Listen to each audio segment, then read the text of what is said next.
Good evening, ladies and gentlemen, and welcome once again to the Watt Show, looking out for taxpayers for fair and responsible government. This evening I have two guests. Michael Passero, who is the president of New London City Council, and Marty Olson, who is the last ceremonial mayor of the City of New London. But before I introduce them to give you their remarks or positions on certain issues that we'll talk about, I have a few housekeeping items I want to talk about. First of all, I want the people out there to know that LOT does not endorse any political candidates. We've had that from day one. Now, we meet on the second and fourth Wednesday of every month. Everybody's invited. All the public's invited to attend. They can comment on anything they want. The only thing that they cannot do is vote on any motions that are made unless they become a member, which costs $10. Now, if you'd like to become a member, you can forward me a $10 check. You can send it to LOT, to 72 Parkway South in New London, Connecticut, and we'll be happy to welcome you and have you there at our meetings. We meet between 7 and 9 p.m., like I said, on the second and fourth Wednesday of every month at the Senior Center in New London. So,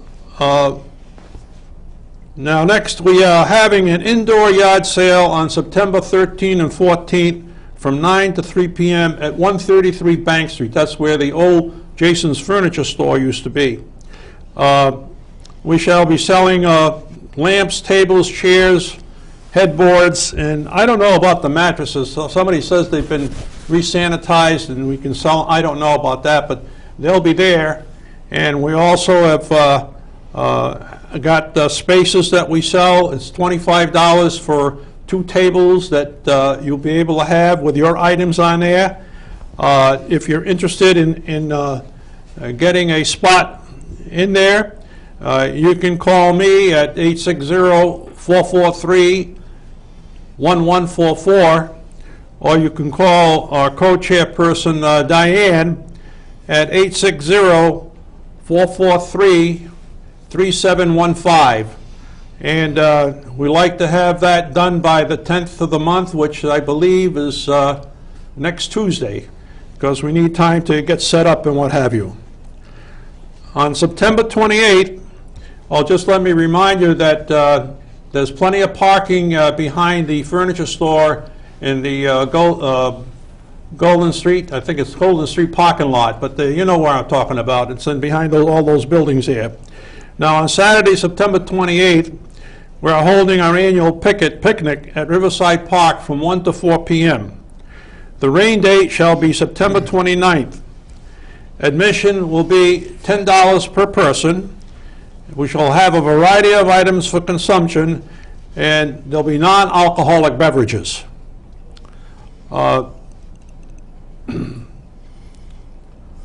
Now, if you want to, you can also send me a check for the picnic.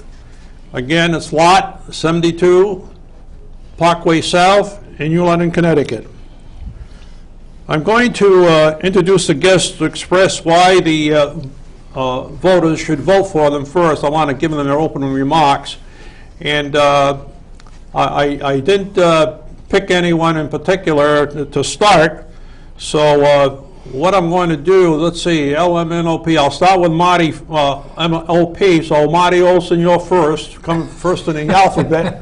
So why don't you begin and tell the voters why they should vote for you this coming November.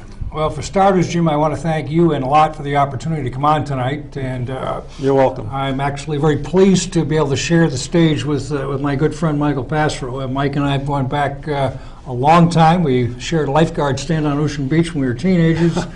And our past... You're giving away your age. Go ahead. Well, it wasn't that long ago, was it? Well, I don't know. It's like looking through binoculars the wrong way. It looks... That's how the dim memory it fades as we get a little older. But why am I running? Is I really enjoy serving our community, and I've served before, and I think I bring a set of skills that are conducive to setting good policies for our community. And I've got a background in construction. I've run a home improvement business for 20 years. I have employed people.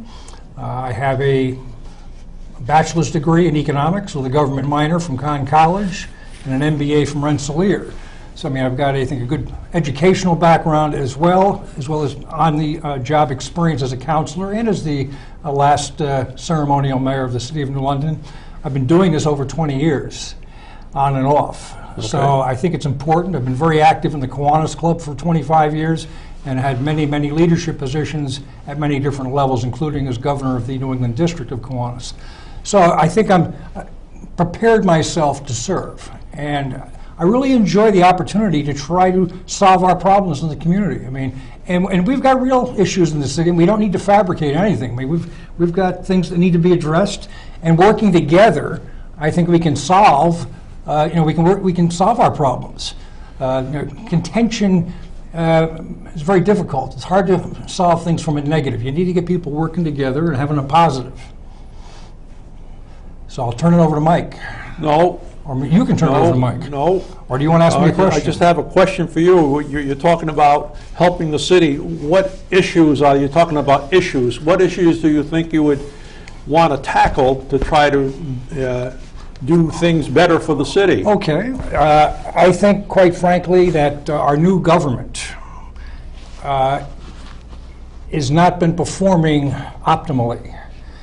And it's going to require, and there are two things going on at the same time. We have to improve our government, but government is not static. How are you going to do that? Well, I think we need to open the charter, and we need to look at things to make the balance of power between the administration and the legislative body, the council, a bit more equal.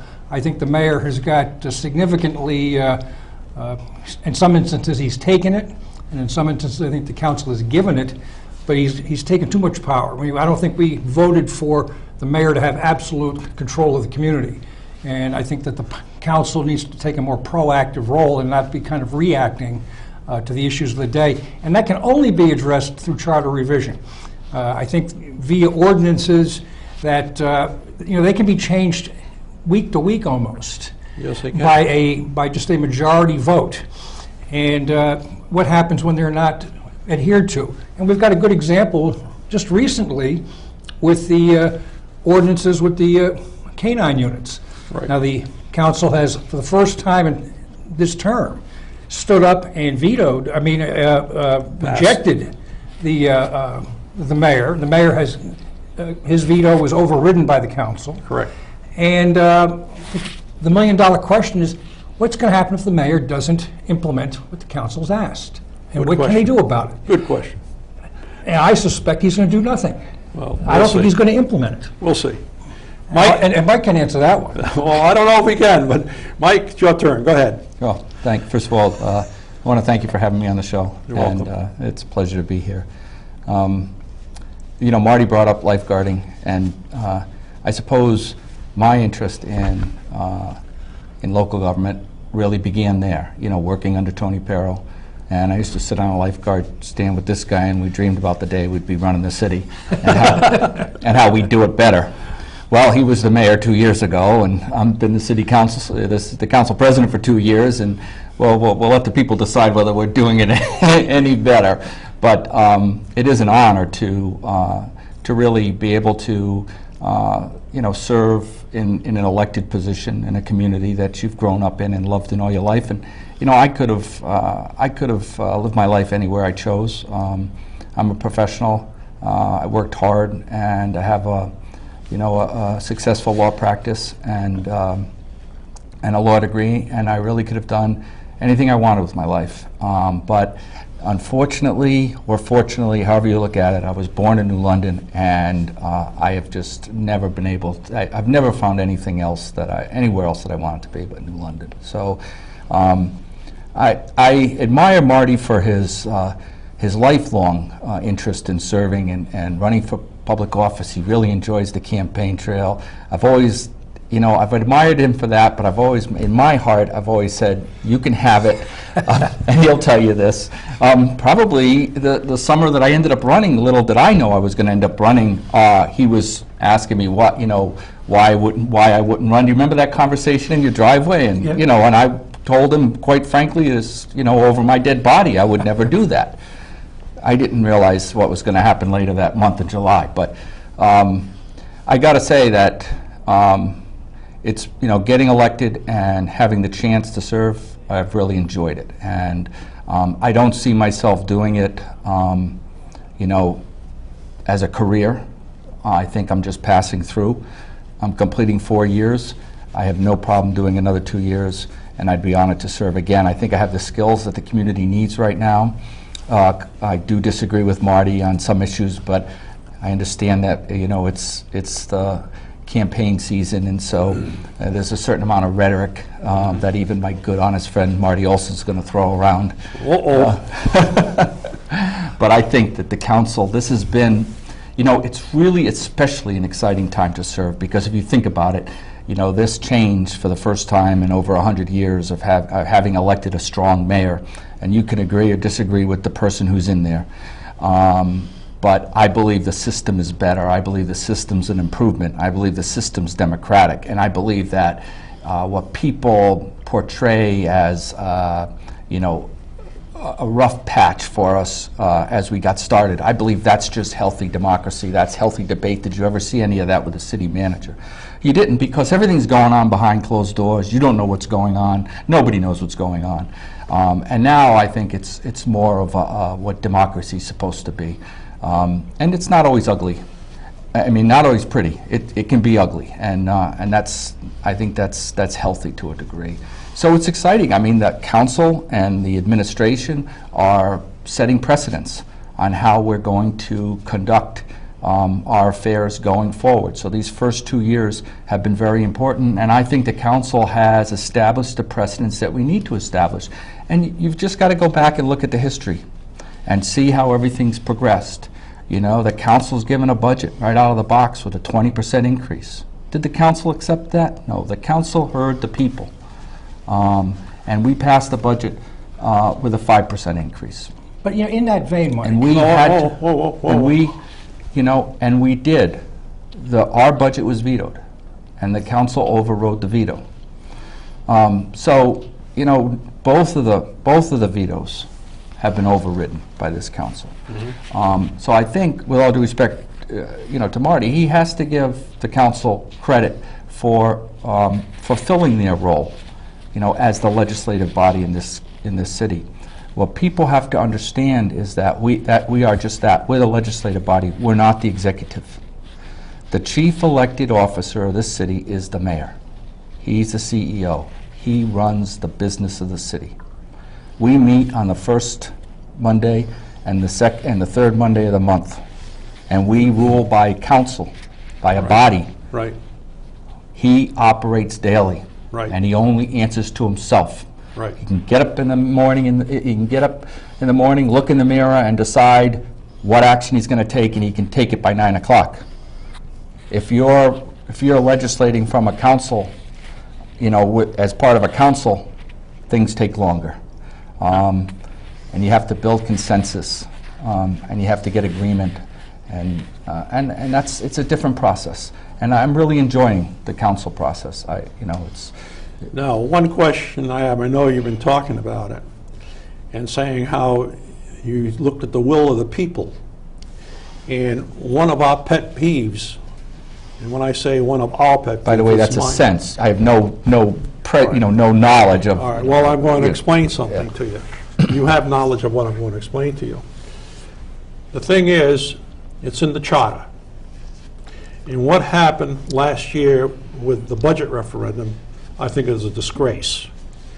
You had 3 people on there, Mr. Hyslop, Mr. Nolan, and Mr., what's the educator's name? Macrino. Macrino, who voted against it to have a referendum last year. So what happened? We're voting on last year's budget this coming November, which is ridiculous. All right? So there's some people that didn't listen to the public, and this is one reason why I feel, as far as the charter revision is concerned, and you're on the council, like the rest of them, if there's a problem with the charter, it should get corrected. Now, why do I say that? Because if I'm in business, all right, and I see something wrong, I can't wait another year to correct the problem. I'd be bankrupt. I got to take care of the problem.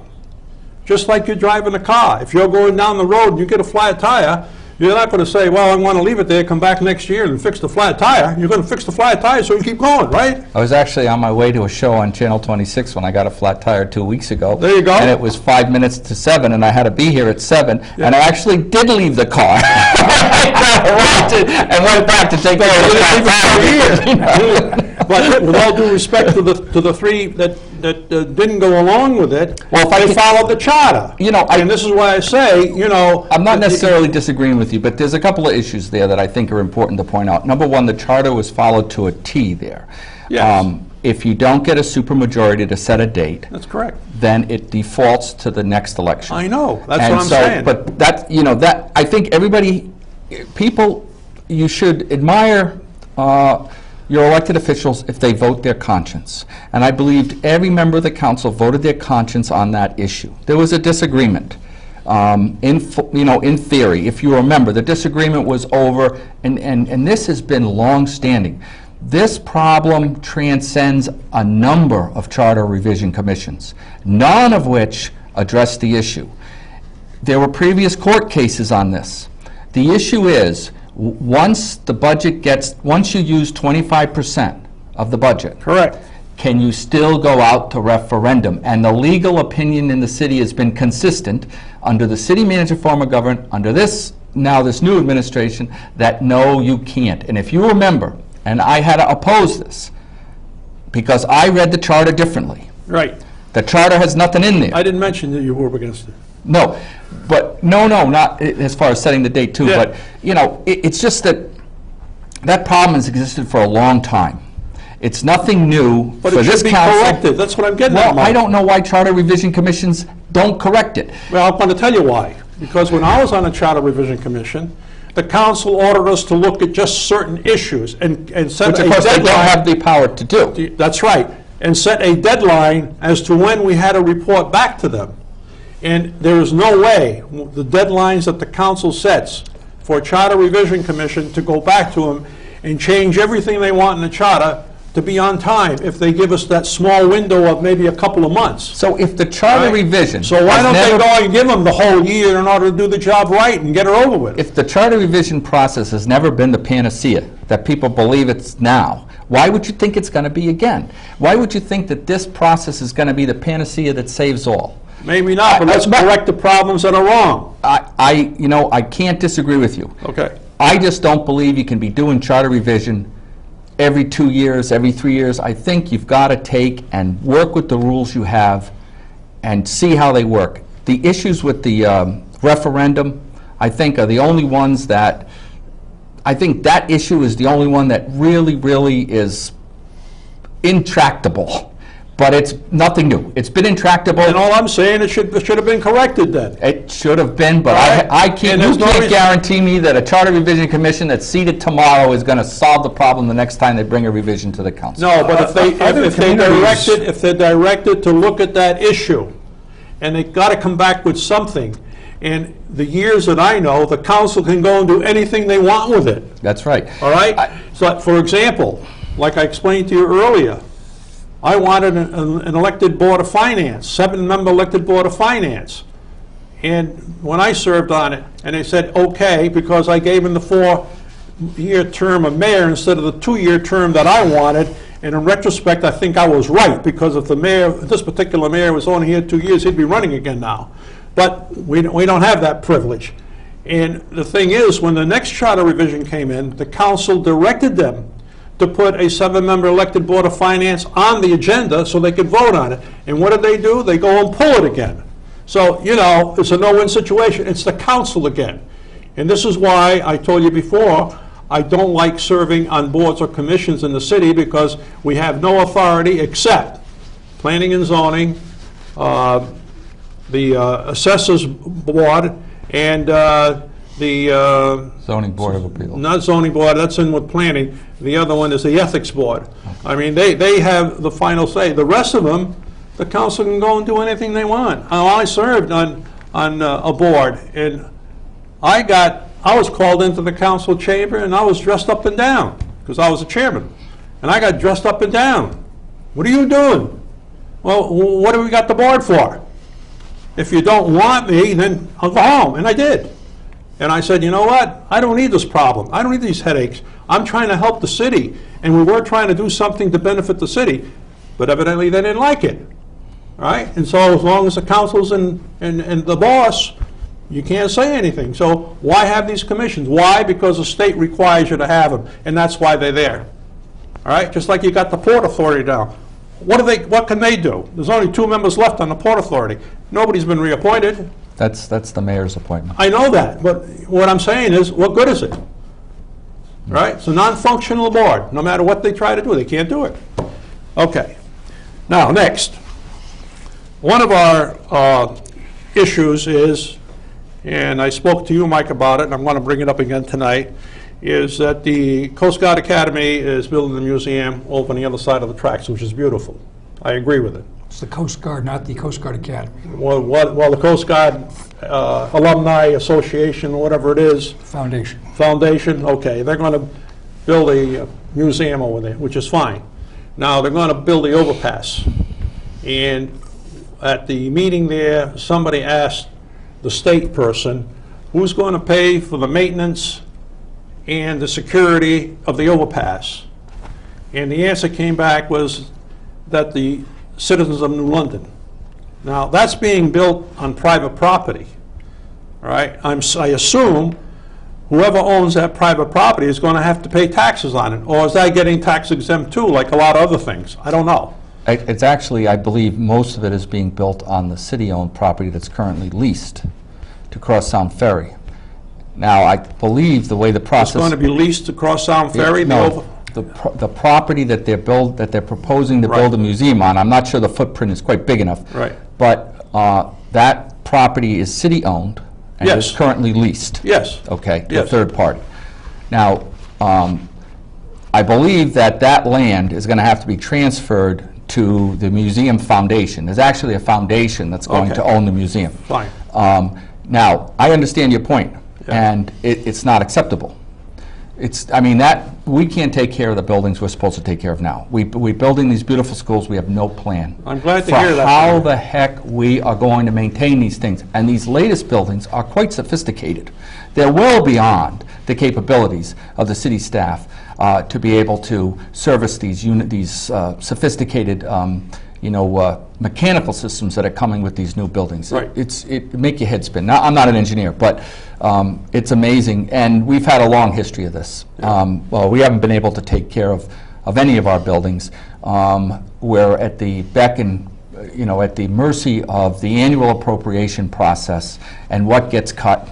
When times get tough, we start paring away, and we're robbing Peter to pay Paul, and that's the problem. So you can't throw on another structure like this and expect the city is somehow going to be able to take care of it. I'm glad to hear you say that. One of the most interesting things that I learned in terms of working with the Community Center Collaborative, which is we're trying to design a different paradigm for having a building that serves the public. And it's not going to be dependent on the annual appropriation and the tax base to maintain the building. At the Academy, we had one of the gentlemen, a commander named Scott Giselle, he's since been transferred, but he was in charge of all the facilities at the Coast Guard Academy. It turns out, when the government builds a building up there, they build in the cost of maintaining that building for the useful life of that building, which is predicted at the time that it's constructed. And that's part of the cost of the building. And so they have the cost of maintaining that built in. Now what we do is, we add up what's it going to cost to build this new school, and that's it. That's all we appropriate. That's correct. And nobody is thinking, who's going to pay to maintain this thing? Like now, with this museum thing, who's going to maintain the overpass? Same problem. If they build an overpass, what they have to do, or any part of that building, is they have to build into the cost of constructing this facility what it's going to cost to maintain it. Since the Coast Guard has done it all, the government has done it already, should be easy for the Coast Guard to do it, right? Isn't this component? It's gotta be- it's got- being that's paid the for cost, by that's the the co- state, though? I mean, isn't the state involved at that level for that particular component? Yeah, the state is providing bond money. That's all. For that function, for that Yeah. purpose. Function, right. That's all. But the state person said that the It city of doesn't New really matter London who's is- paying for it, as long as you recognize the real cost of that structure. That's right. And the real cost of that structure is not just the cost The of cost of building it. constructing it. cost of maintaining it, It's too. the cost of maintaining it for the next, whatever you want to put on it, 25 years, 30 years, whatever. But my point is that if the state's going to build it, that ought to be something that they... Well, ought the to state do. isn't building it. They're gonna pay providing for it. bond money. They're not building it. They're Am I right, paying, Mike? well, if they're paying for it, yeah. You know, there's first an of all, element of responsibility. it's an exciting project, Yes. and it is an incredibly complicated project. There are so many moving parts to get this whole thing together. To me, it's intimidating. I'm not intimately involved in it, and all I can say is God bless the people that are trying to work it all out, because it's incredibly complicated. What you point out is just one of the issues. Oh, I'm sure. Out But of many, many But that's issues. the issue of the taxpayers in New London. It's a major issue for the taxpayers in New London, because like you said, Keep we just looking don't have the for money. others. Keep It's looking. the- Don't stop looking there. Oh, we won't. As they come out, we'll keep looking. We always have. We've got to be ahead of them, and we've got, this is a great project. And- Not to get off of that, but I want to move on. I'd like to move on to the Fort Trumbull area. There's 90 acres down there. One of the pet peeves is that, we got a call here. Let's take the call. Good evening, you're on lock. Go ahead, please. I've got a question going back to the museum. So now we have a museum that we have to maintain, and we've lost money because we're no longer renting that lot to the Crosstown Ferry, and then we have to maintain the overpass as well. There's got to be an overpass there to get over the tracks, yes. So they can get to the museum and to Cross Sound Ferry, or vice versa, back to the railroad station. Well, me as a taxpayer, I just can't afford it anymore. I'm a single parent. My taxes are $7,000 a year. That's one of my paychecks every month. Not to mention, I still have my mortgage to pay. I just flat out can't afford it. And I'm tax locked into my house because nobody will buy it. I can't do it anymore. You're not alone, ma'am. 50% of New London does not pay taxes, and now we're adding another burden. And we're losing the rent on that lot. I just don't want to do it anymore. Yeah. Well, that's why I brought up the point, ma'am. And that's what Mr. Passo said. It should be built into the construction of the building to maintain it. And he's got a good point there. But will they do it? We don't know. But what I'm saying is... Are we losing the rent on that lot now? Not right now, no. Not right now. When it's So when turned they over build to the the Coast museum, Guard when Academy is that rental Foundation, coming in? when we turn it over to the Coast Guard Academy Foundation, that's when we will be losing the rent. But up until then, they'll be paying rent. That's wrong. That is just so wrong. We can't afford it. Okay, thank you, ma'am. I'm going to let you talk. All Thank you. right.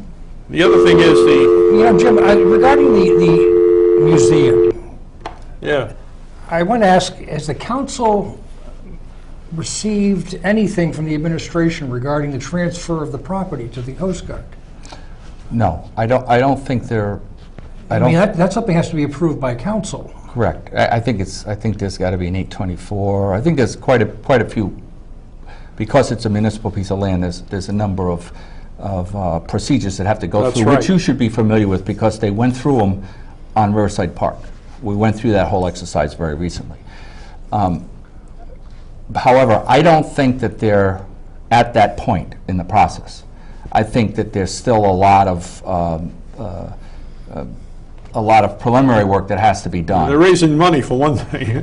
But the There's a little matter about having money to build this. My point is that the administration has been negotiating a real estate deal here without council authorization, and I think that that's a little bit improper. Oh, I don't think so. I think there's been some negotiation about that, too. It By the probably hasn't administration, been. but not by, the council has not been apprised and been part Well- of that process. Well, the council knows what's going on, and I think they've been apprised as to what's going on down there, right? Am I wrong, Mike? Well, I've been through this before. Like I say, at Riverside Park, I was not privy to the negotiations between No, the because administration. it's the mayor's job. Well, but it was the city manager then. That was Yeah. all very top secret.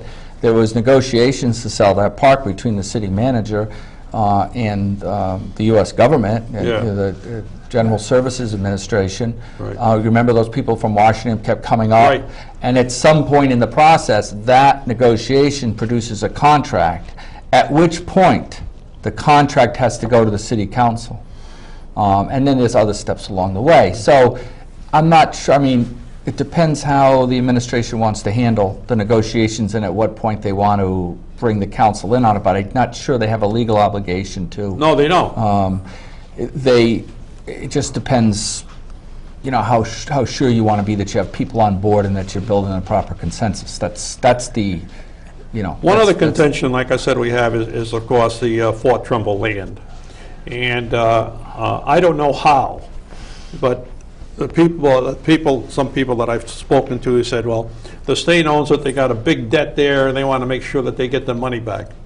I think this is a smokescreen. Why do I say that? The state government gave $300 million to Jackson Laboratories to hire 300 people, right? What a joke that is, right? Now, they also gave us... I don't understand that one. They also gave the hedge fund operator from Westport, I don't know how many millions of dollars, to go down to Stanford and build a building down there, all right?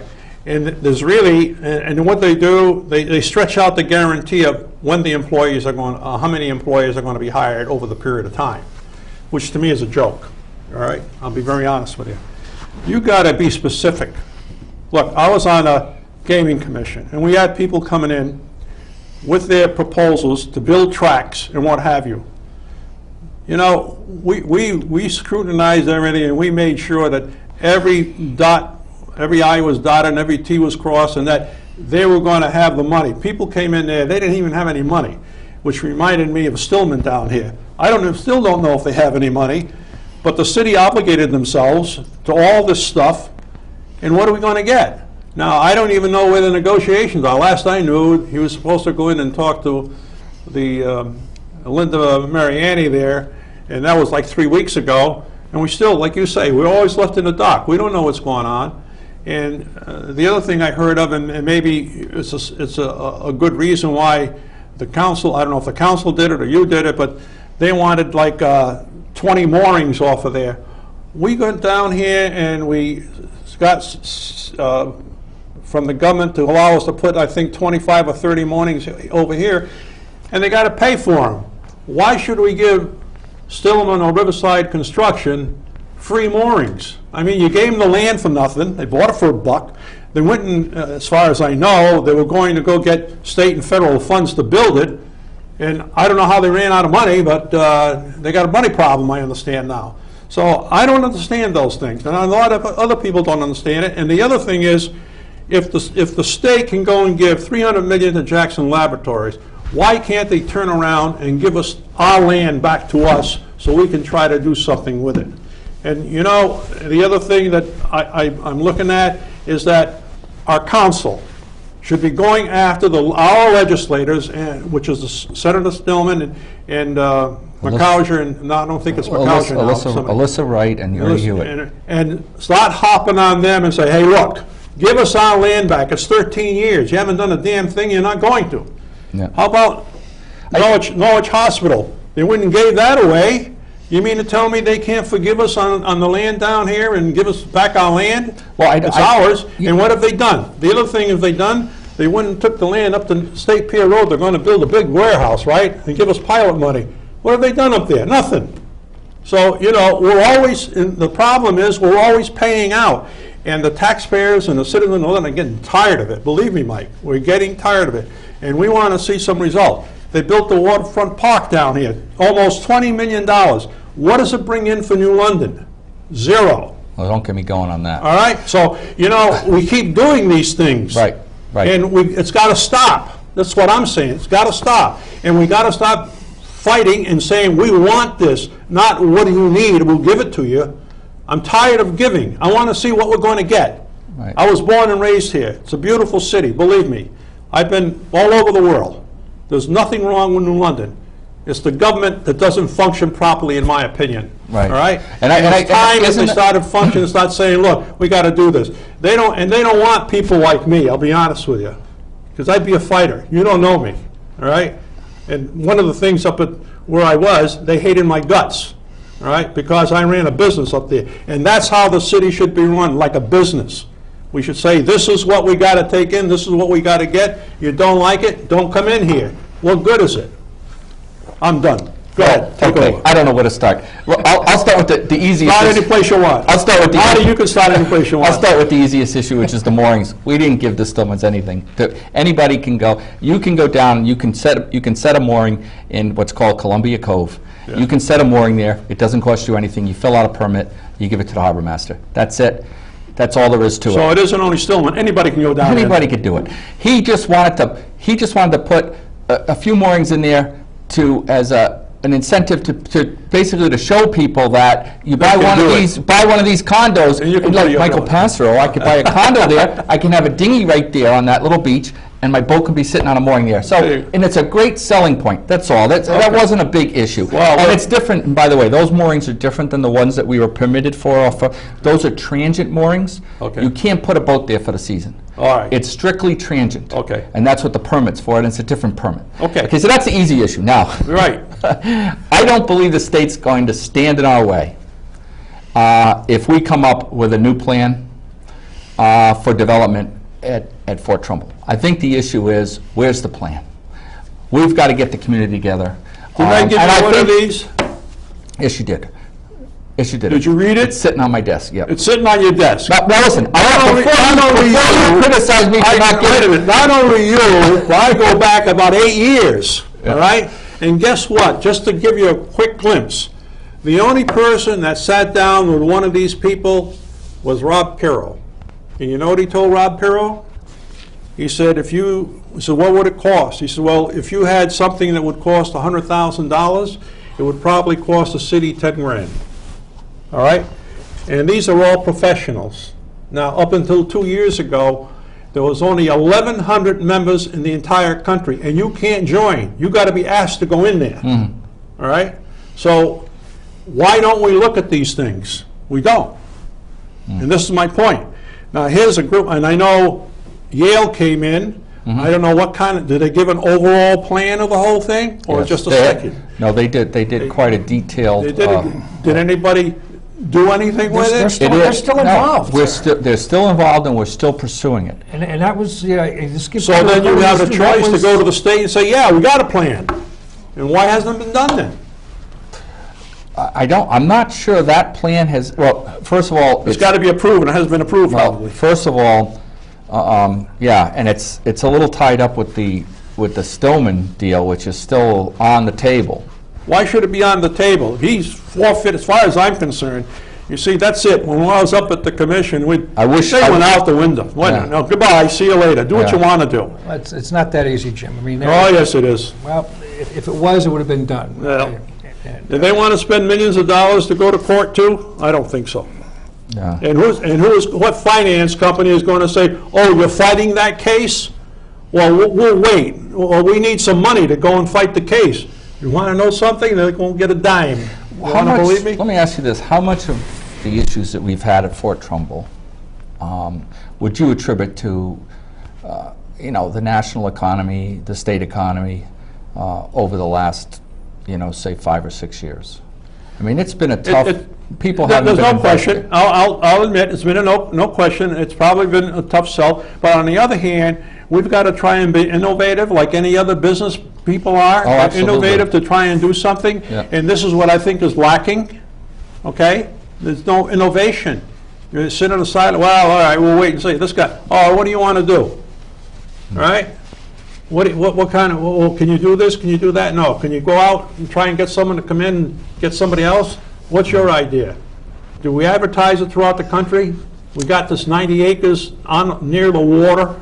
But Jim, let me tell you something. In 2009, which is 4 years ago, around this time, I ran into John Brooks by the post office. And what's going on down at the fort? And he goes, bad economy. I said, bad answer. We need to be more proactive. And at that time, the NLDC put out a RFP, and they got one proposal. Nobody was denied, local, anywhere in the country. And the only one to put up a proposal was Stillman. What did it say in the proposal? I didn't read it. Everything that's been laid out publicly is what was in their proposal. I mean, there's no hidden agenda there. I don't know. No, it is a beautiful plan. I can't say what happened at the very end. There's a million different theories, and you're trying to read into other people's mind. These are businessmen. These are very successful developers.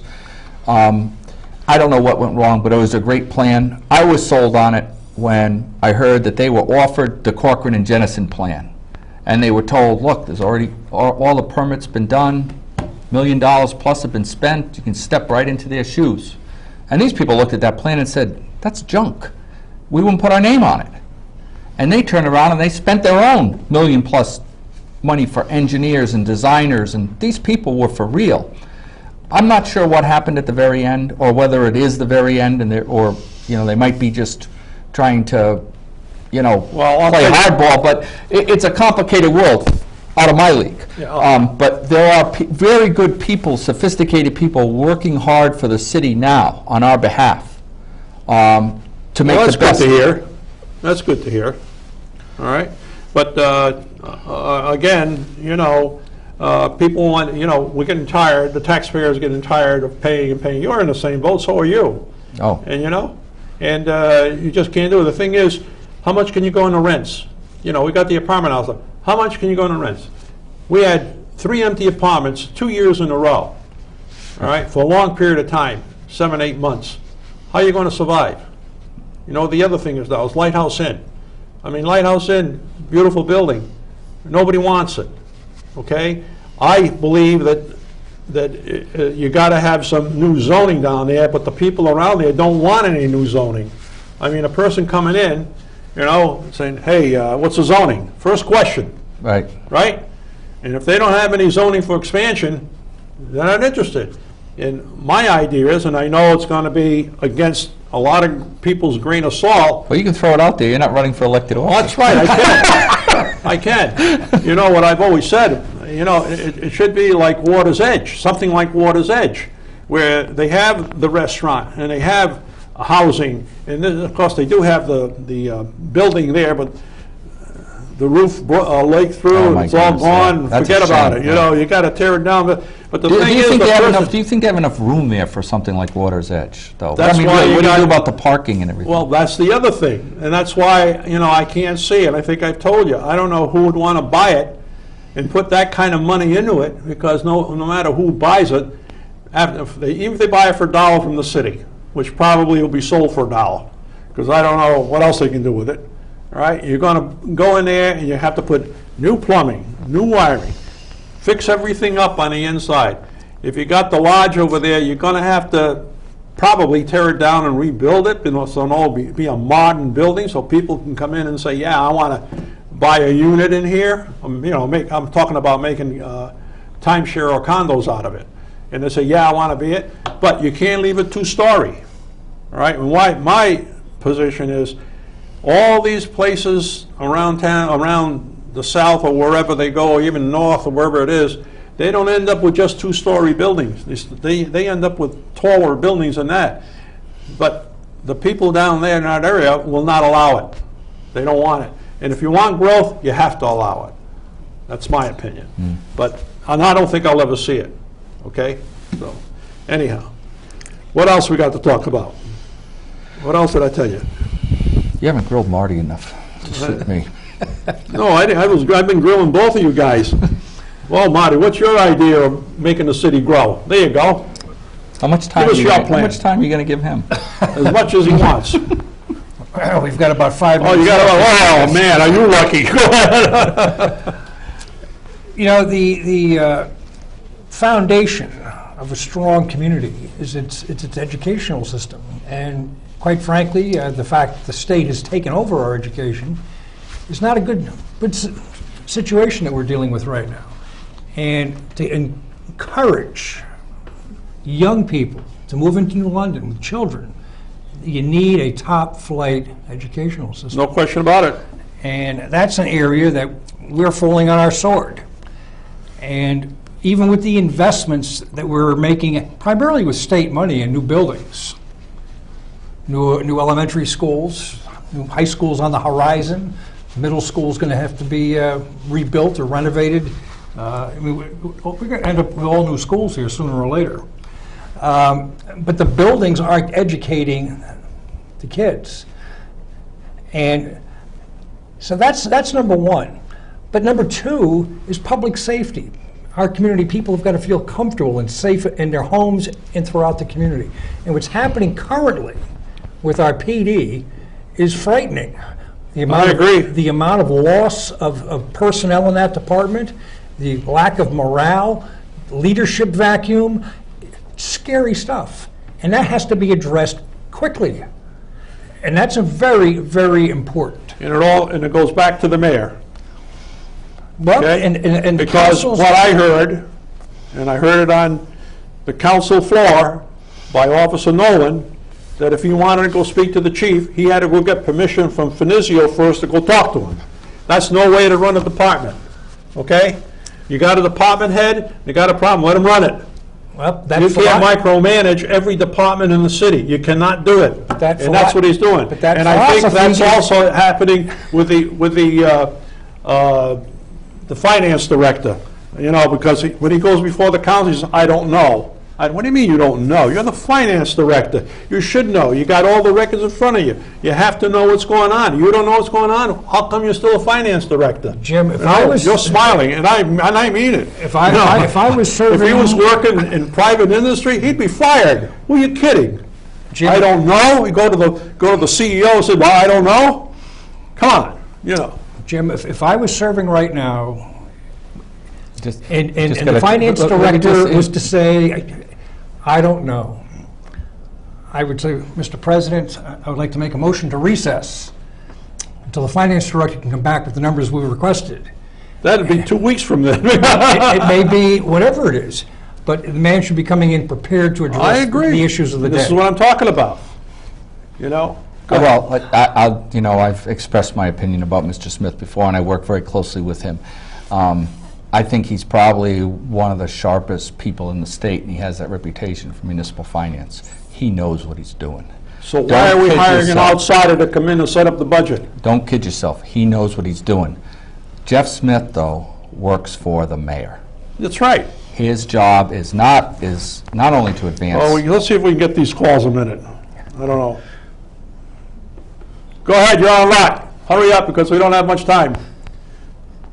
Hello? I have to put it on hold yet. Okay, now you're there. All right, you're on lock. Go ahead, please. Yes, hi. Yeah, New London resident for probably the last 13 years, but I've lived in New England for most of my life. I lived back in Newport back in the day when the Navy left, and people said, oh, what's going to happen to Newport? Well, what saved Newport was timeshare. The developers came in, they took all those old buildings, they created timeshare. Now Newport is alive 52 weeks a year. I think maybe we should, I really agree with a Water's Edge type facility. How about that on Fort Trumbull land? How about it? You know what I mean? This is what I'm talking about. You got to be innovative. You got to do it. You got to go out and maybe you got to go talk to the people at Water's Edge or something, or somebody similar to that that's done these projects, and tell them, come on in. We've got something to show you. I want to tell you, and try to do something. But we don't do that. Well, no, there actually is a section of the MDP that's set aside for a hotel, And convention resort. center type resort, and we've been marketing that thing, marketing the heck out of it. What I'm It's a It's mystery not to me. just I that. would think that next to this deep water port, you travel around to the harbors, and as you know, there's a lot of rich people. Yeah. It's the one percenters. They're out there in their huge yachts. Yeah. They're going between Sag Harbor and Newport. Yeah. The lady mentions Newport. These things are beautiful. Yeah. Why aren't they coming in New London? They used to. New London used to be the #1 harbor for these ports. You just because they used can't to get build the so- one building. You got to have a plan, like we said earlier. And they said, Yale has a plan. It should, I don't even know what the whole plan is, but you got to have a mixture. What I'm getting at is it has to be a mixture, so we'll give them a little bit of everything. Just building residence is not enough. I'm not sure if it's online, but if it isn't, I should look into it, because they do have a great plan. It was provided to us in, I don't know if it was the last council or this council, but it should be online, so anybody can just go on the city's website, link and look through it, because they really spent a lot of time. Well, that's good, but somebody, what I'm getting at, somebody's got to move it. I mean, it's there. Well, actually, the Economic Development Commission has been working on elements of that very hard. I don't think too hard. But Jim, the problem is that you need people who are willing to invest. Yeah. And Okay. the market right now has not been conducive for this type of investment. If people could make a buck, believe me, they'd be in there. No, you know what? You know what? I look at Bill Cornish and I give him a lot of credit. He took the bull by the horns on several things, and he's made it work. And this is what I'm talking about. All right, you got people out there, you got to show them a mixture too. You just can't show one build. One structure is not enough. You got to get a multitude of structures, and you have to have some kind of density and some kind of spread around of all kinds of different businesses and what have you. It doesn't work. You know what I look back to? Maybe you don't recall it. Old Ocean Beach Park. You remember Old Ocean Beach Park? Before my time, Jim. it was Before before your my time. time, but I've seen the pictures. You see the picture? And I heard the stories. The old-timers There's used to tell us the story. a store in every slot. Yeah. All right? And they had the dance hall upstairs, okay? And you had your cotton candy shop. You had your hot dog stand. You had your hamburger stand.